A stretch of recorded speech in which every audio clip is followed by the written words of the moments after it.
mag-launch tayo sa social media lamang, Mr. President. Para sa mga lalaki at babaeng nabudol, nasamantala, at na-realize nila na sila'y niloko at ginoyo ng pekeng initiative na ito, PI din, Mr. President. After 24 hours, Mr. President, libo-libong complaints, picture ng text messages, picture ng mga aktibidades, Mr. President, ang ating nakalap. 90%, Ginoong Pangulo, 90% ng mga nagrereklamo, sinasabi ang pangalan ng kongresista, pangalan ng mga staff ng kongresista, pangalan ng mga chiefs of staff ng kongresista. Mr. President, nagkataon lang ho ba ito? Nagkataon lang ho ba ito, Mr. President? Ang tanong ko.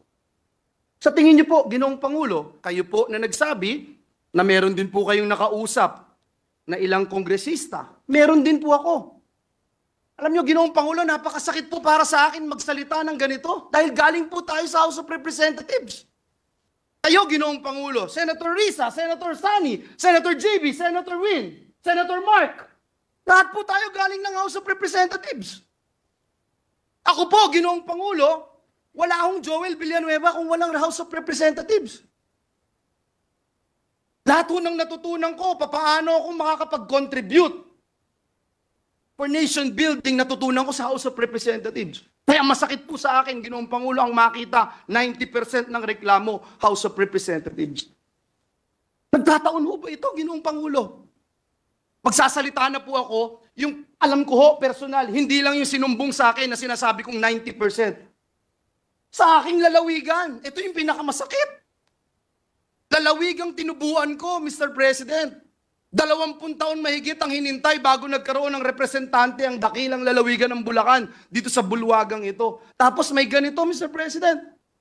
Nakausap ko yung mga konsihal, nakausap ko yung mga kapitan, nakausap ko pati toda, Mr. President, na ginamit ng mga kongresista doon. Doon nga po sa Hagunoy, pinapirma sila. Sa Hagunoy, Bulacan, hindi alam kung ano yung pinipirmahan. Meron pang iba, sabi, online game lang. Nanalo kang 300 pesos, i-Gcash sa'yo. Bigay mo lang yung telepono mo. Nandito po. At hindi kagaya noong mga nagpalabas ng TV ad at nagpupush ng peking inisyatibo na ito, hindi nila mapinpoint kung sino sila. Handa po ako ibigay ito. Handa akong sabihin kung sino itong mga ito. Ipakita itong mga ebidensya na ito, Mr. President. I'm just wondering, Mr. President, bakit ganito? Nakita ko po si Senator Cynthia Villar, galing din po sa House of Representatives. Bakit ganito, Ginoong Pangulo? Hindi ho ba pagpapalit ng kalye, pangalan ng kalye dito sa Pilipinas, pag pinapalitan po ang kalye, pangalan ng kalye, Ginoong Pangulo, matanong ko po ang ating distinguished colleague, pag pinapalitan po ba ang kalye, pangalan ng kalye dito sa Pilipinas, pagkatapos po bang maipasa sa House of Representatives, batas na po ito, palitan na ang kalye? Hindi pa, Ginoong Pangulo. May Senado pa. Dadaan pa yan sa Senado. Pagkatapos may BICAM. Mr. President, hindi pangalan ng kalye ang pinapalitan. Kaluluwa ng bayan natin ang pinapalitan. Na for almost 40 years hindi ginagalaw. Na for almost 40 years, hindi basta-basta pinakikialaman. Bakit? Kaluluwa ng bayan to. Now you see, with your own eyes, on television, now you hear the complaints of the people.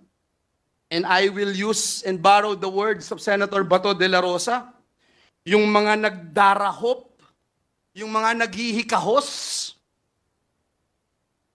mga nangangailangan ng tulong, nangangailangan ng ayuda ng gobyerno, umaasa sa tulong ng gobyerno, pagsasamantalahan natin para lamang ma-extend ang termino natin, para lamang ma-abolish ang Senado. Mr. President, kung gusto ng taong bayang i-abolish ang Senado, I don't mind. If it is the will of the people, I don't mind. Ano mang klaseng gusto ng ating mga kababayan, dalhin man ang ating bayan sa kangkungan, dalhin man ang ating bayan sa impyerno, kung yan ang gusto ng taong bayan, susunod tayo. Rerespetuhin natin. Pero Mr. President, Ginoong Pangulo, kung ayuda ng gobyerno, ipagkakait mo. Kung hindi ka pipirma, Hindi ka makatanggap. hindi ka makakatanggap. At ano ito? Katang-isip ni Senator Bato de la Rosa? Katang-isip ni Joel Villanueva? Bakit hindi natin tanungin ang bayan? Bakit hindi natin tanungin si Juan de la Cruz? Ito ba ay People's Initiative?